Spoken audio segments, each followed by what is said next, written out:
Kaya good day.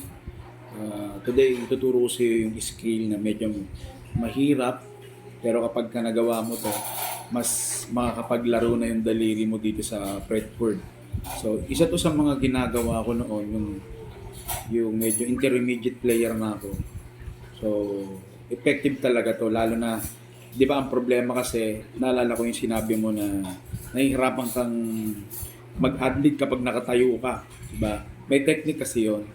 Wag anong mahaba yung strap, yung katamtaman lang, para ma-hit mo yung notes ng napakalinis or accurate.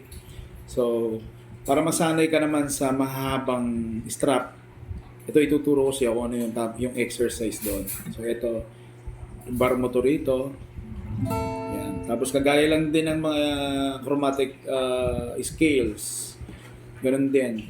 So, dito ka sa 9th fret, itong maliit na daliri, itong pinky mo, yan. Tapos dito, tapos sa 7th fret, yan. Ganun din. 9, 8, 7. Tapos second string. Yan. Yan. Tapos ganito rin, pababa. Yan. Yan. Tapos ganun ulit. Hanggang sa maramdaman mo, kakaiba tong scale na to. Parang binibiyak yung daliri mo rito. Parang binibiyak. Pero pagka nakuha mo to, ano ka na, masasanay ka na sa strap ng haba. Yan.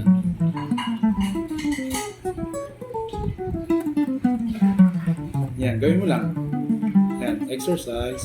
Tapos, after mo gawin yun, syempre, eto yun dito, mararamdaman mo rito, masakit eh. So, mararamdaman mo dito, sumasakit yung ganito mo. So, yung palagi kong ginagawa, eto, yan, bukan mo. Ibukan mo yung daliri mo. Parang pinapa-split mo siya sa fretboard. Yan. Ganyan. Para mas lalong maging malawak yung marating ng daliri mo. From point A to point C. Ganun. Point A to point B. Ganun. Mga ganun. Yan. Yan. Tapos pahinga lang. Konti. Pahinga lang konti. Pahinga lang konti. Tapos ganun ulit. Schedule niya ganun. May space dito ha, hindi dito. Bali, 9, 8, 7. 9, 8, 7, ganun.